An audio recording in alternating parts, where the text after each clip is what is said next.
So you finally reach level 8 in a campaign, and you and your party are going into a thick wooded forest. And in that forest, suddenly a thick fog rolls through, and it starts actually breaking up some of your vision, and you're not able to see more than 2 feet in front of you. And then on your left, suddenly you hear your friend yelp out in pain. The friend to your right gets dragged away screaming as he does. And then you start hearing a little chuckle, a chuckle of a little baby in the middle of a forest. You walk up and you see this baby in clear vision. It looks cute, it looks adorable, but why does it have more than two eyes?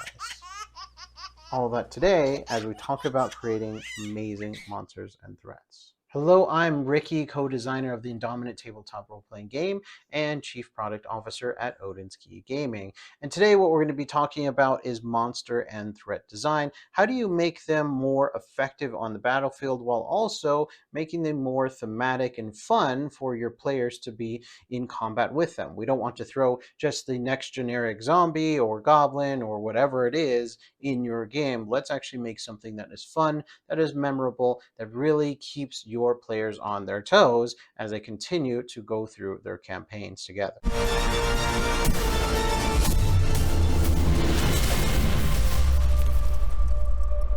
Before we get started, feel free to use your super strength to go ahead and like and subscribe to this video. With that, we are making tons of videos this year and growing our community. And on community, we'd love to have you on our Discord community talking about different game mechanics, not just about our game, but we are actively looking to go out there and just build our community and have fun playing together. We also have our game system primer in PDF form available for free if you do actually subscribe to our Backerkit, or you can go and support us over at odinskey.com and actually purchase the primer itself in print at DriveThruRPG. All these links down at the bottom. But without further ado, let's go ahead and jump into today's topic.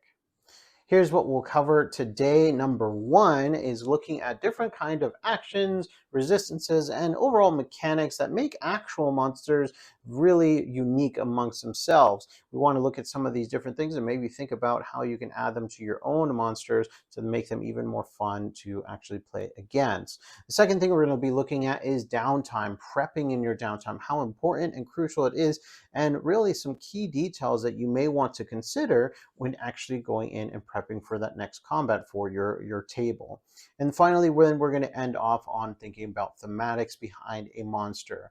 As we talked about in the introduction, that was more of kind of a horror theme. Let's think about more ways that that could actually be a part of the monster that you're building for your table and your game. Let's jump into actions and action economy. If you're unaware, in many tabletop role-playing games, you have the ability to have a player every single turn do certain amount of actions that are, really up to them on what they want to do, unique to their character and unique to the system. One common system is D&D 5e, in which every single turn that a player goes, they have something called an action, and then a bonus action, and then some kind of reaction. And all of these are all of the things that they have available to them in an entire round of combat.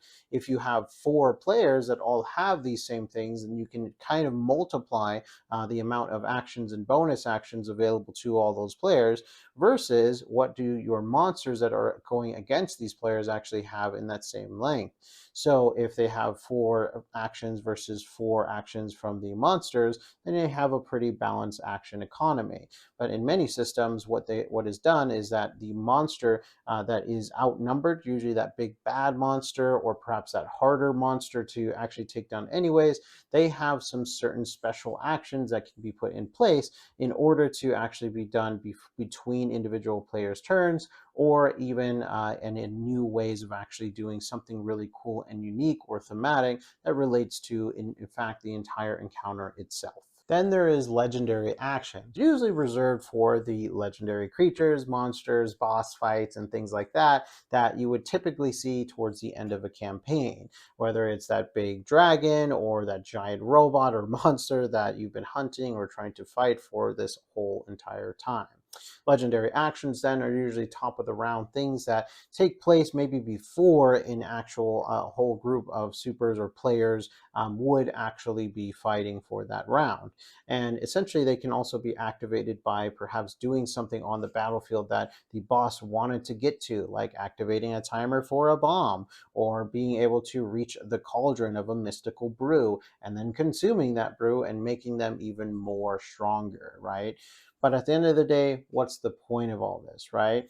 What this does, it allows things to be able to balance out the encounter from the players to the actual threats themselves or monsters themselves. So that way it can be a much more strategic thinking combat encounter versus just, hey, this is a big bag of HP and hit points that you need to get to zero as fast as you can. And hopefully more of you are alive than the boss itself, right? For Indominant being a superhero role-playing game, we wanted every single encounter to be heroic. We wanted it to be something that could be very super, something that you're always engaged with and thinking about, how am I going to solve this problem? How I'm going to resolve this conflict here going on? And so with that, we wanted to make sure that we could separate out different actual threats by a different classification called normal, elite, and boss threats. Each one of these has unique advantages and unique abilities assigned to them that are a standardization. And when applied together and put in the same room together, they can really make some fun, unique combos. So for a normal threat, although it's normal, we did put a lot of thought into the actual stats that are behind every single normal threat. These threats, when we thought about perhaps maybe this threat would have more HP, well, maybe they have less defense because they can take more hits. Maybe they can actually have a higher damage reduction, so when they do take damage, it's even less. And so therefore we can increase something else, perhaps damage output or other balancing areas out there. So we wanted to make sure that you couldn't just have the exact same threat copy and pasted over and over again, at least mechanically in that sense as well. And we'll dig into thematics here in just a bit. For elite threats, we really wanted to make sure that not only did we still dig into the same kind of HP to defense to all those other combat stats balancing, but we also wanted to make sure that there is some more maybe strength behind those actual threats, that they could actually stay up longer against different negative status effects that are being applied to them constantly. Of course, if you are the big bad on the field, then a lot of supers are going to try to target that particular actual elite threat. And so with that said, we applied resistances to certain negative status effects in our game. Now, status effects themselves are things like being able to stun a particular threat, or perhaps dazing them, making them unable to use as many of their powers during their round, things like that that would really cripple them on the actual battlefield. But these elite threats are hardened actual threats, and so we needed that quick way of being able to differentiate them. But it doesn't stop there. Other things that we worked on with elite threats is actually making sure that they have unique talents. Every single one of them has a talent applied to them. These talents are often thematic in their organization and the way that they are actually working with other actual threats that are on the battlefield. So an example of a elite threat found right in our game system primer is the Blood Syndicate Capo. The Blood Syndicate overall are kind of mafia-esque. They're all about control, all about controlling things from far away and influencing things so that way they can get the most out of it. With that said, sometimes they send in the capo with a group of other thugs to make sure that folks are paying into the syndicate dues. So with that said, the capo has a unique talent to influence those around it and give them additional attack modifier, or rather the ability to really focus in on their attacks and what they're doing, which is a really cool, fun, thematic actual talent for the capo and what it means to even be one within our universe. Another big actual action that's available to elites as well as bosses is going to be epic actions. These epic actions are things that can take place outside of the actual player's turns. It's usually in between one turn to another, and usually in response to how the battle is actually going for that particular elite or boss. So what these can be are things that are kind of like timed events. Perhaps they previously placed a bomb in a previous area, and therefore they are are activating it. Perhaps they are recreating or rebuilding a actual downed ally of theirs. Maybe the thrall and the thrall parasites are rebuilding something or giving additional health to an ally itself. The Thrall are all about that in trying to rebuild their actual armies. Overall, the idea with elite threats is that they feel elite. They feel like they are a bigger challenge for the actual players to actually face. They also should be not so super rare, but rare enough that they're not always consistently fighting over them. Because, of course, if we always throw hard combat all the time, things are going to get pretty strained and feel like stepping on eggshells if it's always hard combat, and that's what players should expect. So let's get into boss threats. These are really fun. Not only do they have all of the balancing of combat stats as we've been talking about, they also have at least one talent and they have one epic action, but they have a new mechanic called an ultimate action. Now these are specifically things that happen at the top of the round and usually are highly thematic to where that actual boss encounter is taking place. So if you think about a boss itself, it should be something that's towards the very end of a campaign. It's that kind of lead up, that final ultimate fight that you get into. It could be perhaps a reoccurring boss that is slowly getting better and stronger and so on, and that's why they're facing them multiple times, of course. But ultimately, the way that we treat it in Indominant, that these bosses essentially have gone and built something that perhaps by round 3 of combat, round 4 of combat, if the supers do not strategically take out the actual cause of this ultimate action, perhaps it is a trigger, perhaps it is a cauldron with some crazy brew in it, then that ultimate action is going to continue to trigger, and that combat encounter is going to become harder and harder and harder as they continue in that encounter.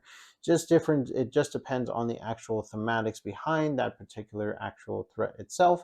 But no matter what, it's always something fun, it's always something unique, and not something that is copied and pasted from one threat to another one. When we talked about negative status effects for actual elite threats and some of the resistances that they gain, well, a boss gains 3 of them, and they get 2 whole immunities to entirely 2 unique actual status effects as well. This is usually thematic again. If something is made of pure fire, does it make sense that they can be burning? That kind of thing. So it's looking at those kind of things that we want to make sure that, hey, does it make sense? But it's also something that is balanced overall. Next part of this, planning in your downtime. So I can't emphasize it enough. When you're not at your table playing with your friends, your family, and you're really about to actually look at how you actually build a combat, it's best to take your time and really understand the whole environment, the whole actual aspect of that actual encounter itself, so that way it can be the best it can be. If you are making a encounter right off the cuff, it's really hard to really go ahead and build some of those things, right away, considering some of the environment, considering some of the ways that they're going to interact with the actual monsters themselves. It's something that you really want to think about. So with that said, a couple of things to consider in your downtime. Think about all those things that we talked about above with those actual actions and their resistances and their immunities. What are their actual strengths overall when you look at their powers? Are they really good at ranged attacks, or are they really good at melee and right in your face kind of attacks? With all these in mind, these are going to change the way that you position some of those threats in the actual encounter itself. For instance, if they are absolutely more focused in melee, they can take big hits and so on, then why would they be behind a bunch of their henchmen? They'd probably be in the front lines, going out there, hitting the actual supers or threats, or supers or players right away. But if they are somebody who is more effective at range, perhaps they are controlling the battlefield more, they're going to send out more of their henchmen, they're going to use some of their special actions or whatever they have in order to make sure that that actual encounter is something that they can actually win. So with that said, some things to start out writing out immediately. So a big thing, go ahead and make sure that you're looking at those things that we talked about above with the number of actions, resistances, immunities, any special actions overall, and essentially if there's anything unique to the environment that those threats should be found in. All these things are going to help you really outline what are their strengths and what are their weaknesses. And if you understand those things, then you can really start to target how this actual threat should operate within the battlefield itself. For instance, if a threat is very good at melee focused weapons or perhaps melee focused powers, then they should probably be in the front lines with other henchmen on their actual flanks, making sure that they are being, very much in your face of your actual players. But if they are more focused in ranged, or perhaps they do some abilities that really control the battlefield, then they're going to want to be at that range. Perhaps they're at an elevated position. Perhaps there is more to it to actually get to that particular threat. So that way they can actually go ahead and have that actual combat and make it make sense strategically. Another big thing to think about is that threats, they are not just a big old bag of hit points. They may use brute force, they may lay traps ahead of the combat, they may always be seeking to cause some kind of chaos or perhaps even deception while in combat itself, or even before chaos, even before combat actually starts itself. Now, a smart group of threats will work together in order to actually go out and ambush their particular target. They would maybe work together to also actually hit any of the healers in the group first, or whoever is actually helping one another or supporting the team itself. Because, hey, if we can take down that, then we can take down some of the bigger targets right after. So, these are things to keep in mind when putting together a group of threats that will actually work together while they're on the battlefield itself. From snipers on top of a tower, making sure that they're hitting their target first, perhaps an explosion is going off that starts the entire combat, or maybe there is some espionage or spying that's happening right before the combat actually starts that the players and or supers are going to have to respond with. So these are all great things that you can think about. That way you can make that combat even more engaging before you even hit the initiative for it. So from the intro today, we already were digging into thematics. So let's go ahead and start talking about knowing your thematics. For every different encounter, there's always a different kind of theme behind a particular monster or threat, humanoid, whatever it is that you're trying to actually establish and build into your combat. For the intro today, I was trying to be more about a horror theme. You're seeing your friend being dragged away, you're hearing desperate cries, and you're picking up this baby who turns out to be much more than just a baby. That actually was from a Philippine mythology called a Tayanak, and I apologize if I mispronounce it, but in our game we call it a Zazgaz. And with that, we still use some of the themes of horror that, hey, it is a baby in the middle of a cornfield, that if you try to approach it, it's really trying to just lure you in as another unsuspecting victim.